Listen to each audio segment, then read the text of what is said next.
lost my thought. There's this rational concept behind the lines on the bottle, but I'm asking, what is the rational concept behind the belief that God created? Yes. Got you. So when I look at this complexity, this to say this came by no designer.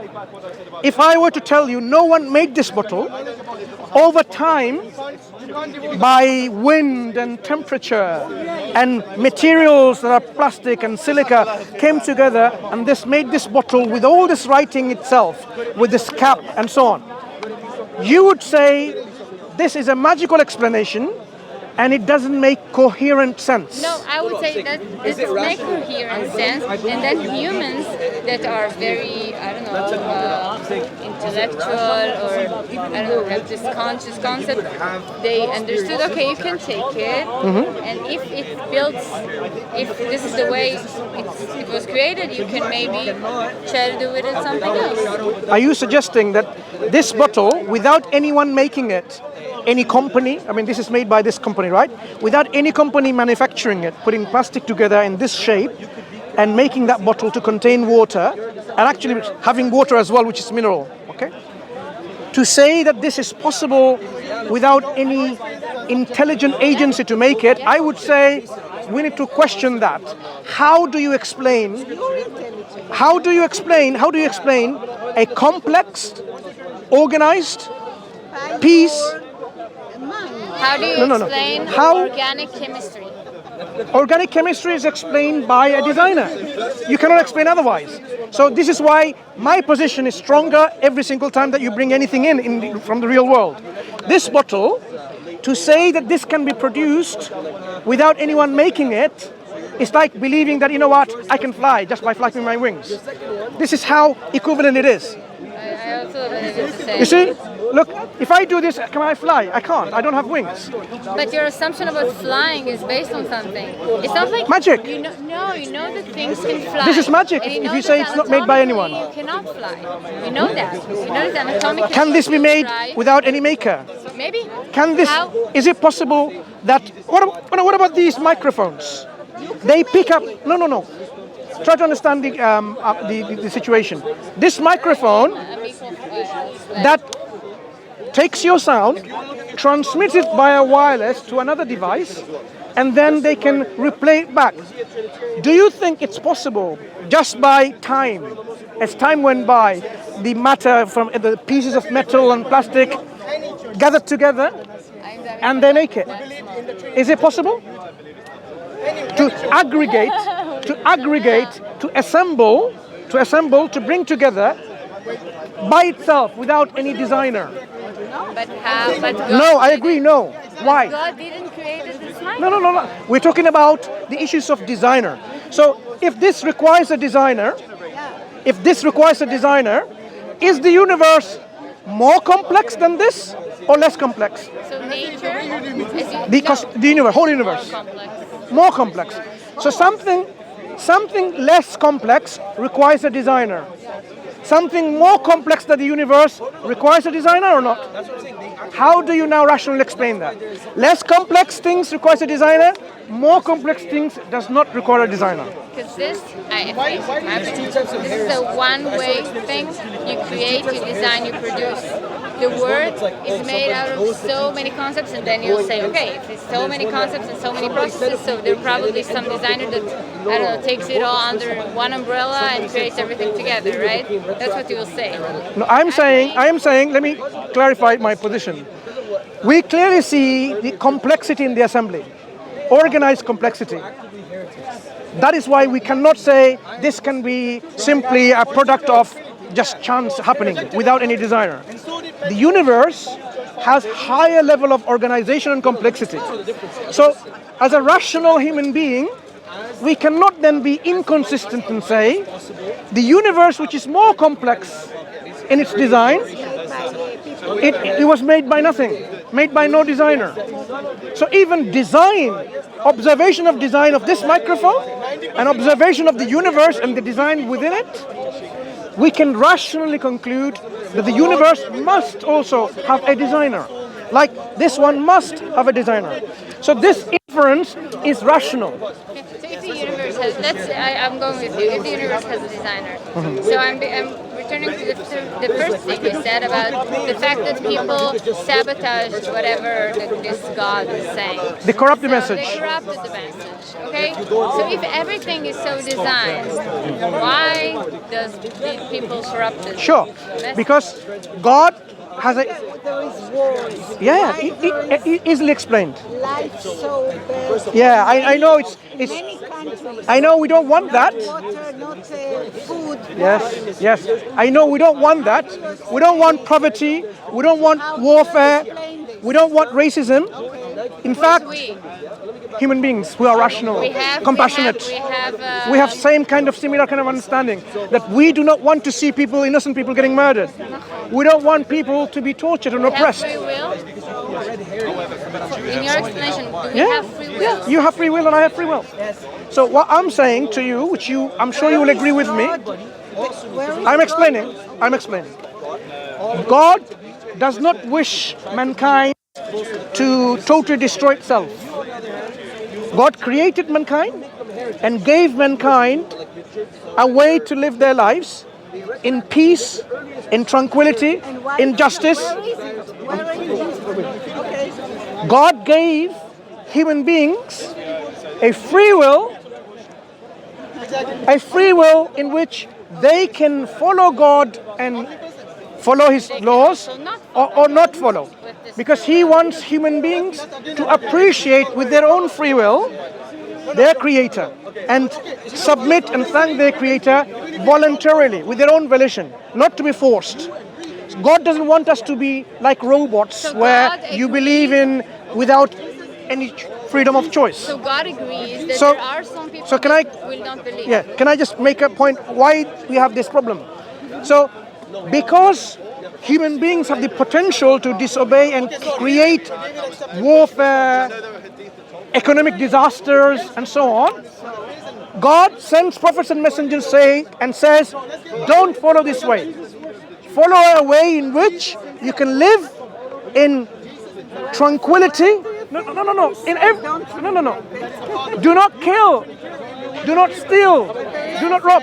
This has been the message universally. What happens is, some people, they want to become richer, more powerful, and the way they can do that is by exploiting other people, by killing them, taking their riches, and so on. These people, they will be accountable in the day of judgment when they will be accountable for what wrong they have done. But God doesn't want simply to, imagine someone wants to stab someone and kill, and God then makes into a butterfly, and that's it. That will be like, have no freedom of choice.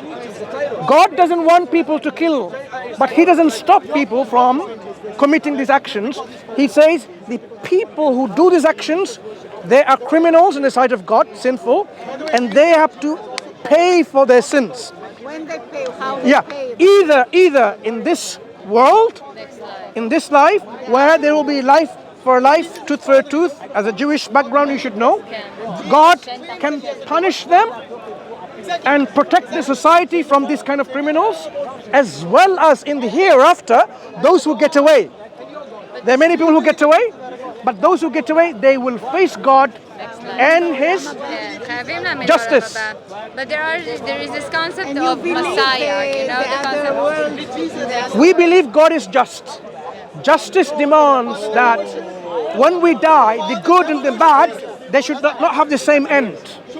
The worms comes and eats us when you're good and when you're bad. It doesn't make any sense. I have a question. Justice demands there will be day of retribution, day of accountability, day of judgment. Yeah, but if people corrupt the religious, so where is the solution? The solution is... The concept of Mashiach, the Messiah will come to Israel, and then all the religious people say, okay, you're not doing the mitzvahs, you're not doing nothing, so it's not good, so the Messiah could not come because of you.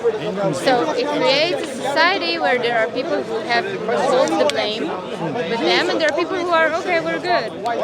So if we have free will, and God gave us the free will to not believe, and not follow His mitzvahs. So God always says, you follow His prophets and messengers and the scripture that He sent with. Any deviation is going to create problems. It's going to create another religion. So Christianity, as you know today, as you and I know today, is a deviation from the truth of oneness of God. They made a Trinitarian God when God is one. When God sent to Moshe, one God, no gods before me, no God after me. Yeah? And then they come along and say, no, God has a son. This is a deviation. So God does not let people to, it's like going away, being changing message.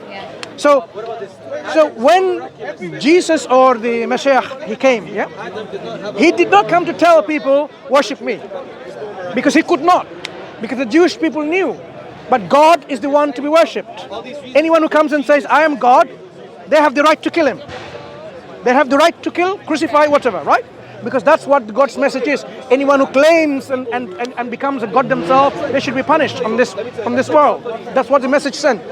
So we believe as Muslims, Yasuh or Isa in Arabic, Al-Masih, was a Messiah, Mashiach, who came to remind the Jewish people to come back to the worship of God and give glad tidings of a future messenger come who will be universal for all people, not for the Israelites, not for the Europeans, not for the Chinese or Indonesians, but for the whole world. Moses, peace be upon all the prophets and upon Moses, he did not come to every single nation. He came to Bani Israel, children of Israel. Isa, likewise, alayhi salam, came to Bani Israel, the lost ones among them, to Bani Israel.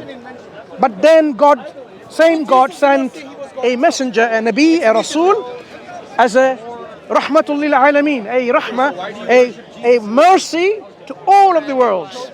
That is Prophet Muhammad sallallahu alaihi wasallam, which you as a Jewish person or a Christian, as Muslim, we should all accept him, because this is where God told us finally how to live our life without any warfare and intolerance and racism and all these things. Without any religious. I feel that I am living in justice and without God. Yeah, without religion. Do you see justice in this world without believing in God? What's happening in Palestine? Muslims and Jewish people fighting with each other. Where is justice? Exactly. So you don't see justice there, you see injustice is happening. But if I don't believe in God, I am myself. But you know that there is a God though. I agree with you. I don't kill anyone. I am not cruel. No, I agree. The concepts that you have, justice, compassion, love, mercy, this is good thing. These are all coming from also God's teaching. But God also wants us to follow a way of life that He wants us to follow. Not what... Okay, who knows us more than God? Do we know more than God how to operate ourselves? For example, do you know... You know what? I am jealous that you believe in God. You can believe too. Your life is easier than mine. You can believe too. I'm sure. Sure. But do you know what we said about it makes rational sense to believe in a designer of this universe? We can bring so many other examples to illustrate this point, in which we can be sure and convinced that there is a creator who is one and absolute, sovereign and all-powerful and all-knowing. We can come to this conclusion. Once you know that there is a creator who created us for a reason, why are we going to be stubborn or lazy and say, I'm not going to listen to you? If you know that He is the one who is all knowledgeable, He knows what's best for us, what food is best for us, what way of living is best for us. He would not leave us astray to our demise. What happened to communism?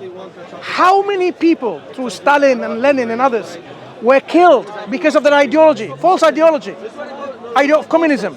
Millions of people. Their life was lost because of human beings thought they can live their life by thinking about how to live. I want to So the Palestinian and the Jewish people now is killed because they don't believe in God? No, they believe in God, but the problem is elsewhere. Some people are committing oppression. You take someone's land, usurp the land, you invade the land, you take over. That's injustice being committed already. Yeah, so that's why the problem starts from there. But they excuse it with religious. This is the problem in Israel. Like a lot of many other problems. But the problem is that they're saying, okay, in religious, God said we need to be here. Exactly. God says you can all live together. Not always. It depends. What happened? To give you an example. I would like to live together. What happened before 1914 or 1900? When the Muslims were in power, the Jewish people were living in peace. So were the Christian people, so were the Muslim people. When there was a power shift, government shift, that's where the problems happen. Islamic paradigm is such that you can have your differences and your belief. You don't have to accept Islam if you don't want to. No one can force you. So when, for example, Europe was killing and massacring and torturing the Jewish people, do you know where the Jewish people go? Where they went? They went to the Muslim countries, like Islamic Spain. They went there to have protection. The Jews didn't, in Spain, the Jewish people didn't have in 19, I don't know. No, what I'm saying is, when Europe was trying to eliminate and annihilate the Jewish people from existence, they found safe haven within the Muslim lands. The Muslims would protect them, like they would protect the Christians and their faith too. That's why if you go to like in Syria, you will see within the same road, in one side there is a mosque and another side there is a church for thousands of years.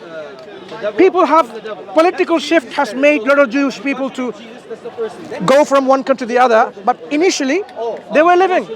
You had the Jewish quarter there and so on and so forth. So because of political shifts, the problem occurred. But Islam did not introduce a problem to the Jewish community. Nobody said that Islam did that. And by the way, we're looking for a new prime minister in Israel. Okay. You want to come? I don't know your politics, so I cannot comment. It doesn't matter. He doesn't know our politics also. It doesn't really matter. Yeah. You will be better. Send the So message. we want to see peace and tranquility happening in anywhere on the land. And the best way we can agree and unite is uniting under God's law, worshipping God, following His messenger. And this is what our invitation to you is, to look into Islam and see that Islam is not taking away from what you have. No, nobody Islam said will that. give you. Nobody said that. Can I ask you a different question? Yeah. What's going on here? What is So this? Speaker's Corner, okay, I'll give you a No, brief we know the background. Speaker's Corner, but what's going on here today? Who organized this? No one organizes. Speaker's Corner, people come, take the opportunity to have. Yeah, I live in London. Yeah, I don't. Some people come from a long way, from Leeds, from Manchester, from Birmingham, because they know this is a place in which they can have an exchange of information.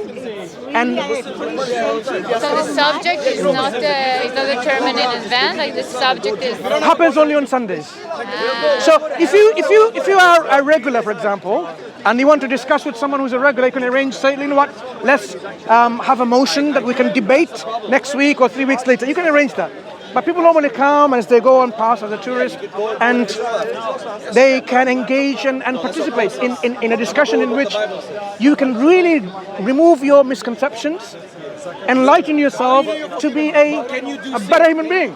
I find that it has that opportunity, that potential, as well as the negative, which is very toxic, when you go away feeling like someone's really undermined you and you feel that someone's really put you off from something. It's a double-edged sword. But the benefit is there more than the harm, I feel personally.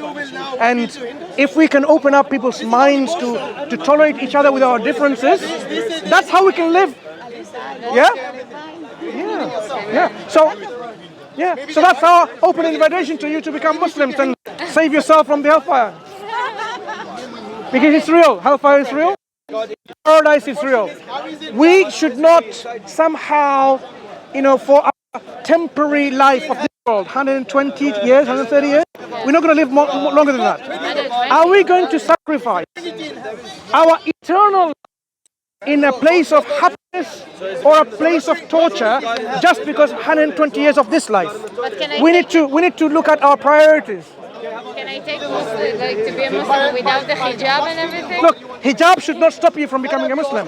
When you become a Muslim, you would recognize hijab as a function. It is a function, it's a role. No. Forget about hijab. Dress. Hijab. You know, people covering their hair? Okay, right. Sure. Let me explain in a bit. But there is a purpose. Just like I look not just like our sure. Just want to give an example of a functionality of things. Our dress have a function. Do you agree? No, I don't. Do our dresses not have a role, a purpose, a function? Why are we not naked in a hot weather like that? That's a good question. Because some of us, we feel, if not the majority of us, that we should not just go naked and show our sexualities and our nudities and our public bodies because of when God created us. I'll give you an example. No. This is something different. When God created us, He created within us certain desires and attraction for a reason. So that when there is attraction between the opposite sexes... But we already agreed, so let's not get there because we will disagree definitely. You're a man, I'm a woman, it always... We have differences of attraction, right? No, we have differences of opinions about the things you can wear and the things I Do you? can wear. Okay, tell me one thing. Do women get attracted the same way men get attracted? I don't know, I've never been a man, but I hope they do. Right. And I hope this man can hold themselves from Do you know- looking and touching. No, And it's a different thing. And then a woman appreciate- can wear whatever she wants. No, I And appreciate- she doesn't have to cover herself just because a man cannot hold his horses. I appreciate the way you think. For us, it's easy. Brother, one second. I appreciate... Thank you for the honesty. No, I appreciate men should control themselves even if a woman is naked, right? But the biology is such that there will be attractions... There is a biology. Before that, God will want to create. No, you need to understand something.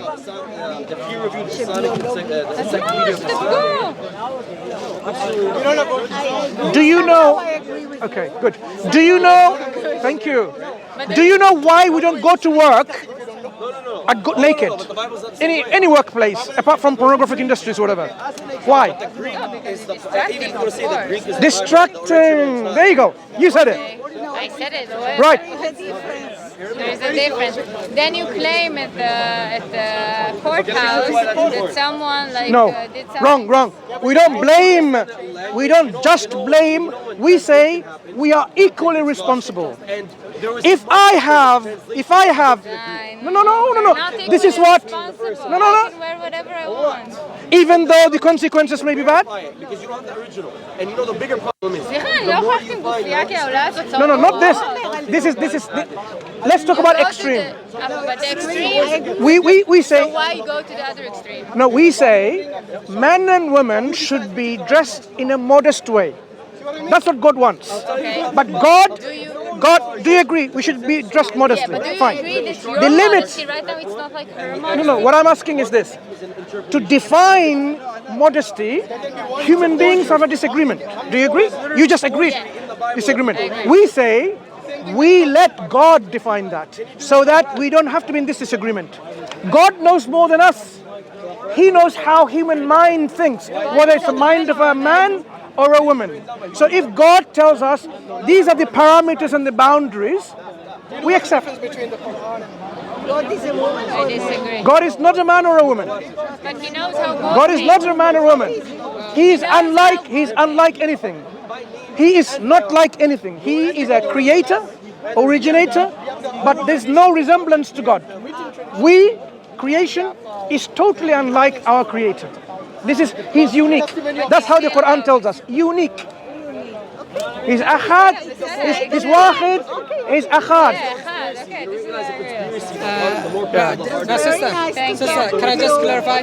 I said that's not the reason why you have to cover up. Not because men can't control them. You'll make a better Muslim. Do you know that? So why?